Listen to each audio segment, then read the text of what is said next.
Hey everyone, welcome back to your favorite sales podcast. I'm your host, Ross Rich, and today we have a unique episode. Instead of bringing on a CRO, VP of Sales, or revenue leader, we actually have Diana Berlin, who led Accord's Series A.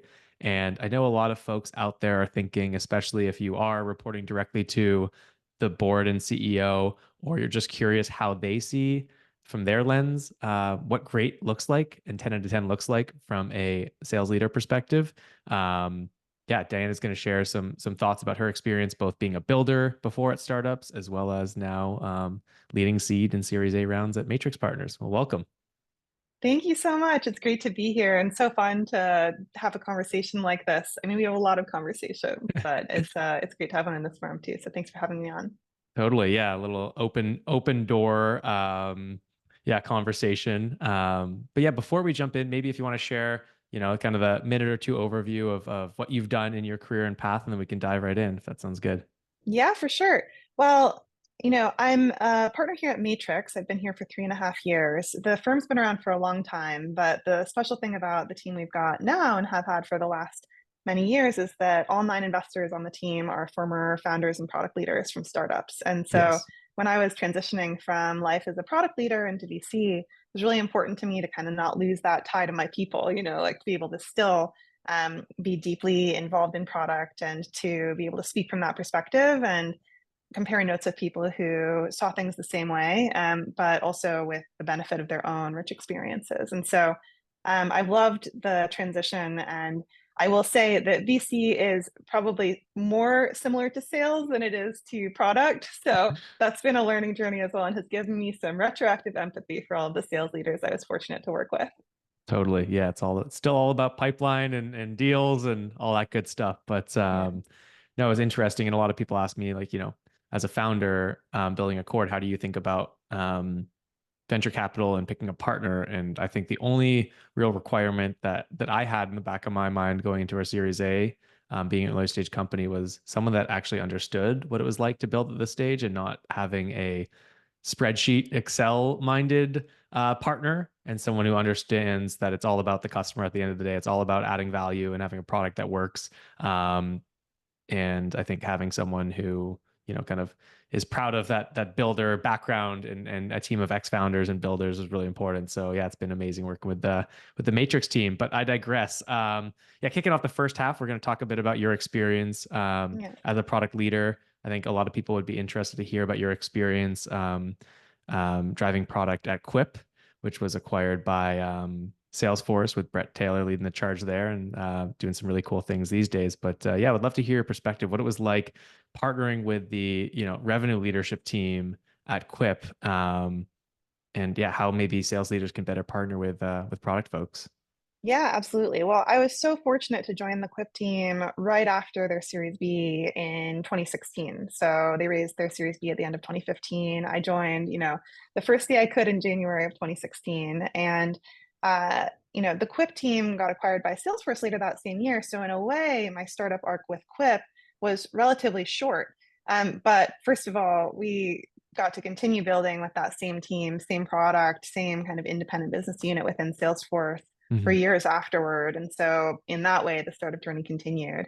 But also, I will just never forget every day of that year is burned into my memory, working with that exact team and how special they were. And really, a lot of that unique opportunity flowed from the fact that our CEO and founder, Brett Taylor, is well known to be a genius at both product and sales. Hmm. And, I think that those are often such different mindsets. And it's fine that they're different mindsets. You can get to the right solution by collaborating with Hmm. others. But the fact that both of those lived in one mind created this unique opportunity for both the go-to-market team and the product team to feel deeply understood by Brett and also to look up to the way that he ran things. And so there's lots I learned from seeing Brett in action on enterprise sales deals. I think first of all, just seeing how deeply he listened to the customer, Hmm. but then reflecting that back with a lot of synthesis, being able to say, I'm hearing this from you. This is how that matches what I'm hearing from other people. And here's actually how we're thinking about it. And I love your feedback. And all of that was true for him. And that's why it worked. I Hmm. think that he wasn't performing empathy or It wasn't a performing, tactic for him to it close the wasn't a deal. Yeah. tactic, it was real. And I think that was felt by customers. And, he was very intense about it as well. When he would come back from a customer meeting with an insight, he and I would get into a room and chat about what he was learning and, figure out how to extend that into a round of user research or a round of, mock-ups or something to try to capture that insight and build it into something that would work for all our users. And so it was wonderful to see how much he cared about those customer interactions, and that really set the tone and set the bar for the rest of the team. And of course, that continued once we joined Salesforce because Salesforce is famously customer centric, Hmm. and sales is also a really admired function at Salesforce, as you would imagine, because it's very meta. It's all of a piece. Yeah. You're selling to sales teams, and Using the the product sales while you leader is sell, also and exactly yeah. exactly is kind of lifted up. And for me, that also gave me a chance to witness what a great sales team looks like at scale and what systems you put in place when you're trying to help everybody be as good as Brett is, in a room. And Brett just was born that way, I'm pretty sure. But I think all of us have the opportunity to extend ourselves and get better on that front, and product people as well. One of the Hmm. really amazing things at Salesforce is that they have a culture of putting product leaders on stage. And that's actually part of their advancement framework, or at least it was while I was there, is that if you want to be promoted to the next level, you've got to be able to, command a room at the next level Mm. of presentation skill, all the way up to what they call presenting in the round. And I remember when I walked in heels around this cloud-shaped platform in the middle of a room. You have to be able to engage, every part of an audience, like in the round, the way Taylor Swift does, basically. And so elevating that as a skill for everyone in the business, including the technical team, says that we have to not only be great speakers in command of our material, owning our decisions, but also be able to put ourselves out there. And that, the bravery and courage to risk failure in order to obtain success is something that we ask our sales force to do every day out there in the field. And so Yeah. we have to be putting ourselves out there as well. I love that. And I know we were going to focus less on the tactics of execution excellence in these lessons, but honestly, just hearing you tell that story is something that we've been talking a lot about internally, is like the power of a product leader putting themselves out there with a customer. It's such a different dynamic. And I think a lot of teams look at their executive sponsor, CEO, CRO, VP of sales as like the go-to person to get in front of customers. But honestly, not even having a super sharp product leader who's obsessing over the problems and the solution, putting them in front of customers, I think is even more impactful. And we were just talking about this internally of how do we scale that with our CTO, Wayne, who is really good at thinking about it from the customer lens and great in those conversations, not because he's a trained salesperson, but because he genuinely shows that care without having to like say it in a way of a seller. And I think it actually does more for him than even me as an ex-seller and the CEO coming and having those types of conversations about the product and the value we can provide and how are you doing it today and how can we help you with that. So I think that's a great lesson for those out there, is like, don't just default at, CEO, CRO, VP of sales. How can you loop in more stakeholders and scale that, especially if you're growing as a business, past 5 or 10 or 20 sellers? You need to get everyone engaged and figure out the right opportunities for other leaders, especially in product, to get involved and on the front lines for both new business and customers. Absolutely. And that's something that I got to observe. I got to learn, through osmosis by seeing Brett in action. But not everybody has the opportunity to see, a product leader going in and leading one of those conversations. Mhm. And I think that a lot of times, if there is a tension where you feel like as a sales leader, you can't ask your head of product to come into the room, um, sometimes that's actually them protecting themselves from the risk of rejection or the risk Yeah. of failure or the risk of looking stupid. And so it is part of their job, it is part of their job to be customer facing, and finding some way to get to the bottom of what really is their objection, what really is their fear. And, even if they're kind of, stonewalling about it, being able to get to the heart of, okay, but what if we found, the friendliest possible customer to have a product roadmap session with, let's keep this in the realm of hope in the future and the positive, but that gives us this kind of framework for inviting feedback from them about what they are hoping for that is Mm. aligned with our vision. And I think that that's sometimes where people who are early in their journey being customer facing as a product leader, sometimes where they get confused is that they feel like, oh, we have lots of channels for customer feedback. I'm building for everyone. I have to think about everyone's needs, and you do. But there's also something really precious you can get out of a conversation face to face with somebody who is also kind of being onboarded into how you see the world and Mm. what change you want to make in the industry, and pairing their perspective with your vision overall is a really magical moment when it works. Totally. And just again feels different than someone who gets comped on and measured on and obsesses Yeah, over the revenue yeah, side. I think it just yeah. changes the questions and answers. But I Yeah, know, and part of what a yeah. product leader might be, resistant about is thinking, "Oh, I know I'm going to disappoint them because I'm Mm, not building the thing that they think, they think I should build." But actually, that's what makes the conversation powerful is that they know you're not just going to say something to make yes, they're them gonna have a happy, perspective. Yeah. Yeah, they're going to have a point of view, and you're enabled to have that point of view because you're not comped. You are thinking about the whole, and they know that. And so I was always surprised when I would have what to me was kind of a tough conversation with a customer where I was telling them, what you want is coming, but it's not coming until later. Or, we see your perspective, but it's a little different from where we're headed. So here's how I see squaring it. And I was amazed afterward. Of course, sometimes there was room for improvement on my part, but usually it wasn't about the tone. I think they really appreciated that tone of trade offs paired with empathy. And Yeah. I always tried to remember that they know you're trying to make tough decisions. They just want their perspective to be in the mix.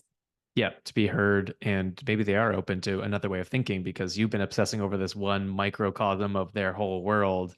And like, oh, that does make sense. I guess we don't need this thing. And other people have been asking for this, but this is really what they mean. And yeah, Yeah. doing some of that, like you said, synthesis and translation is interesting. But I want to make sure we still have a few minutes to talk about the other side of things. So it's really helpful to hear your perspective and lens on sales from a product perspective. But now in the VC seat, um, a lot of, especially at startups or high growth companies, there's a lot of first time leaders that are putting themselves in front of, the scary board and, have, their boss's boss, maybe they report into the CEO or C suite, and then, they are accountable to the board.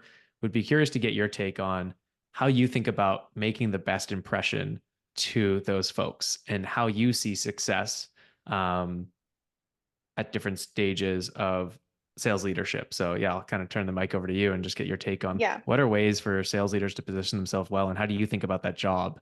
Yeah. Absolutely. I mean, first of all, the journey of seed into A into B is a journey of product market fit into repeatability. And so we know it's a journey. When I invest, and I understand exactly where we're at on the journey, or else I wouldn't invest. So it's clear, it's known, it's not a surprise. But I think that if you're coming from a larger organization where there has been more predictability, more repeatability, it can feel vulnerable and scary to not exactly have your forecast locked down and not exactly know how it's going to land, to miss your forecast, or to maybe make your forecast but make it with a different composition Hmm. than you predicted, and to feel like, oh, my job is to know the future. Well, none of us exactly know the future. What I want to see is that you are in touch with reality. And so what I really appreciate is seeing, okay, here's what happened, and here's the no defensiveness tale about what we did, what we could have done better, what we learned, and most importantly, what we learned. Mm. Because you're not on the journey, you're not on a steep slope unless you're actively learning quarter over quarter. Um, so that's what I like to see in the room in a board meeting. What I would also say, though, is that my impression of how things are going starts way before the board meeting, of course, because Hmm. we have such a deep relationship. We talk all the time. I think that's the norm for being able to have that board director relationship with a founder and CEO. But also, I'm on LinkedIn. I see what you're posting. I follow everyone on the team, and what I love to see is even when, maybe especially when things aren't going as well as they could be, you're putting yourself out there with confidence and perspective every single day. Because where's the magical deal going to come from if you're not putting yourself out there? And so I care a lot about, not just optics. I care about what's actually happening, and I have access to be able to see exactly what deals are closing and exactly Hmm. how they're going. But on top of that, I want to see that relentless, confidence and proactivity to start every day fresh, never stop prospecting, like always be raising brand awareness because everyone on a startup team holds responsibility for raising that awareness and for making your startup punch above weight. Totally. Yeah. Like a difference between maybe being a later stage sales leader or seller to an earlier stage, which is, I would say, more, the most common, because before then you don't really have sellers when you're building product. But that manifestation of not just saying, hey, what did we do before and how do we do that incrementally better, to manifesting that exponential growth and difference, right? Because that's what startups are all about. VCs aren't investing in companies to get incrementally better. They're Yeah, investing them to be exponentially better than the alternatives and the previous quarter, especially in the stages that, you invest, or, before Series C, where it's not just predictability, add a rep, add a CSM, spend more money in marketing, X equals Y. It's creating that from scratch. And you yeah, make a great point that, hopefully helpful for folks out there is, we were talking about this the other day, is putting yourself out there. It starts with that. And you don't yeah. need to do that to help people buy at bigger companies. You need to do that to sell and to create demand and create categories at earlier stage companies. And just something that a lot of people don't have the mindset for, I think. Yeah, but when you do that, I mean, it really sets you apart. And that's one of the opportunities at a startup is to feel like you are responsible for driving the message and owning the message and refining the message. You're part of that conversation as well. And, much like at Salesforce, being up on the stage is what gives product leaders the kind of moral authority to make trade-offs with customers as well, because they're putting themselves out there. Yes. When I see someone putting themselves out there, tweaking the messaging to resonate with their audience and seeing it work, um, that's what makes me think you're onto something. Where if you're just hypothesizing and sitting back and wishing that things were different, then I don't know that your opinion's grounded in anything. So it's putting yourself out there that gives you the point of view to influence leadership. Totally. Yeah. It reminds me of the Frank Slootman, like the truth is in the field, it's with the customer. Yeah, And it's funny, the same vein that we were just talking about, like with product, it's the same way as sales, right? Like nothing's yeah. going to change if you're not out there trying new things, doing stuff consistently. But yeah, in the last few minutes, any other advice you would have for sales leaders in building a strong relationship with their board member counterparts, and how to think about kind of leading with the best foot forward to VCs? Yeah, for sure. Well, first of all, I like to be useful. So I really appreciate it when sales leaders tap my network and tell me how I can help get deals across the line or, make deals a possibility in the first place. And so that's a real positive for me when it happens. But as with anything, how you do anything is how you do everything. And so when that happens, I really am observing, okay, how did they tee this up for me? How Mm, much context did they give me? How much work had they done ahead of time? And I think that that's something that the Accord team is so good about. And I think is really exemplary is being able to do everything 10 out of 10 and understand that that's all part of the impression and momentum and confidence you give your entire network, that when I connect two people for a conversation, if it's Accord, it's going to be good. mm. Yeah, I think doing the work behind the scenes, a lot of people, VCs want to help, but can you Yeah. help them help you? Right. It's, Yeah. again, someone to sales, like you need to put in the work, make them feel confident about if they're going to spend the social capital. Yeah. Is it going to add to their social capital and be a great conversation because they have that trust in the context, or are you spending it and they're spending it? So I think that's a great reminder of, yes, they can be helpful. Yes, they have the network. That doesn't mean it's just going to happen. You need to control that and architect um, those situations. So that's a great reminder. Absolutely. Awesome. Well, Diana, thanks for joining this special episode, changing gears a little bit from the details around deal execution to, yeah, product partnership with sales, and how to effectively partner with VCs. Thank you so much. It was so much fun. And yeah, looking forward to a great quarter for all. Totally. Thanks again.